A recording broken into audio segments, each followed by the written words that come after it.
नमस्कार, मी Dhananjay Sanap. ॲग्रोवनच्या expert opinion या खास सिरीजमध्ये तुमचं स्वागत. देशामध्ये भाजीपाल्याची लागवड मोठ्या प्रमाणात शेतकरी करत असतात. आता या भाजीपाल्या पिकांमध्ये भारताचा क्रमांक आपल्याला माहिती आहे की बराचसा वर आहे. पण मूळ मुद्दा हा आहे की या भाजीपाल्याच्या पिकाचे बियाणं नेमकं निर्मिती कशी केली जाते, त्याच्यामध्ये उद्योगाला काय अडचणी येतात, शेतकऱ्यांपर्यंत हे बियाणं पोचतं त्यावेळेस शेतकऱ्यांची बऱ्याचदा फसवणूक होते. तर त्यांचा जो दृष्टिकोन असतो या उद्योगाकडे बघण्याचा, बियाणे उद्योगाकडे बघण्याचा, त्याच्यातलं नेमकं गणित कुठं चुकतंय, त्यासोबत बियाणं उद्योगात सध्या काय घडतंय, पुढची टेक्नॉलॉजी किंवा तंत्रज्ञान काय येऊ घातलेलं आहे, या सगळ्या विषयावरती बोलण्यासाठी आज आपल्यासोबत आहेत येलोरा नॅचरल सीड्स प्रायव्हेट लिमिटेड कंपनीचे व्यवस्थापकीय संचालक किशोर वीर सर. सर, तुमचं ॲग्रोनमध्ये खूप खूप स्वागत आहे. नमस्कार. जसं मी सुरुवातीला उल्लेख केला भाजीपाला पिकांचा, तर भाजीपाला पिकांमध्ये कांदा हे प्रमुख पीक आहेच. यस, आणि कांद्याचं सध्या जर का गणित बघितलेलं तर ते कोलमडलेलं आहे. बिलकुल. तर हे कांद्याचं गणित जे काही कोलमडलं आहे त्याचा उद्योगाला कसा फटका बसतोय आणि या सगळ्याकडे तुम्ही उद्योग म्हणून, बियाणे उद्योग म्हणून कसं पाहताय?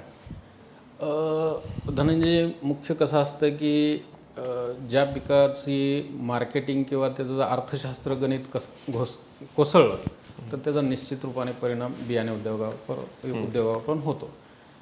जसं सध्या कांद्याचं अरब वार जसं चालू झालं आहे, मिडल ईस्टमध्ये जसं युद्ध सुरू झालं, तसं एक्सपोर्टवर डेफिनेटली त्याचा खूप गंभीर परिणाम झाला.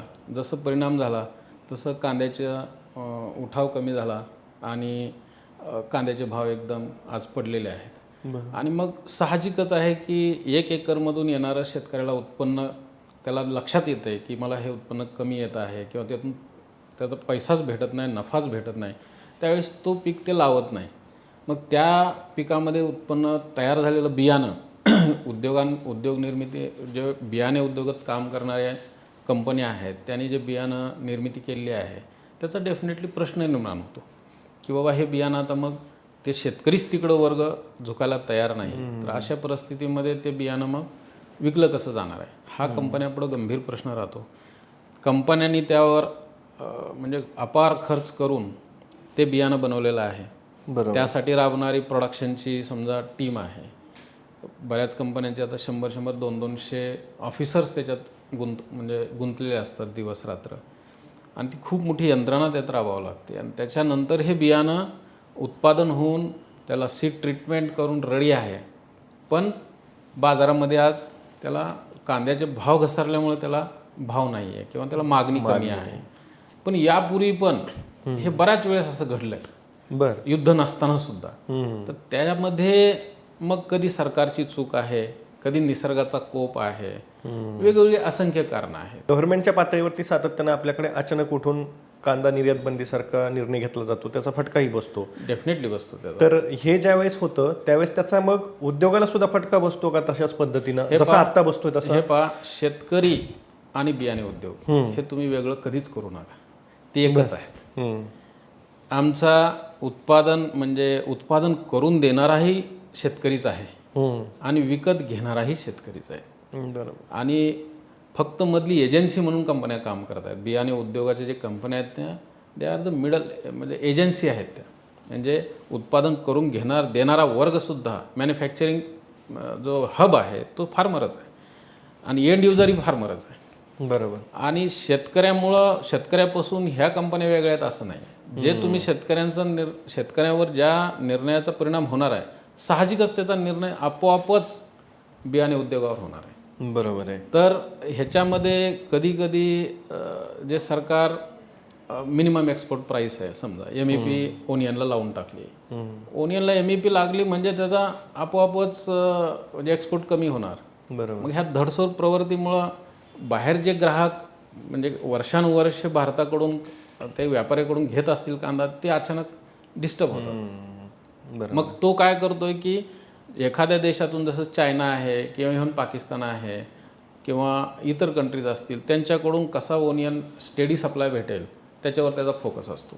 आणि भारतातला जो सप्लाय आहे त्याच्यावर त्याला गॅरंटी नसते की तो रेग्युलरच येईल. हालाकी भारताचा कांदा क्वालिटी ही जगात उत्कृष्ट आहे, बरोबर, ह्याची जोडच नाही. पण त्यांच्यापुढं गंभीर संकट वेळोवेळी उभं राहतंय की अचानक त्याला एक्सपोर्ट बॅन होतं किंवा तो इसेन्शियल कमोडिटीत टाकल्या गेल्यामुळे हालाक ही कांद्यामुळं भारतात कुणीच उपाशी मेलं असं नाही आहे किंवा जगात कुणी उपाशी मारणार नाही, पण तरीसुद्धा तो इसेन्शियल कमोडिटीज आहे. निर्यातीच्या बाबतीत विचार करतो किंवा ज्यावेळेस निर्यात बंद करतो त्यावेळेस आपल्याकडे एक असं असतं की देशातल्या लोकांना ते खायला मिळणार नाहीये म्हणून आपण ती निर्यात बंदी करतो किंवा महागाई वाढेल हे एक कारण सरकारकडून दिलं जातं.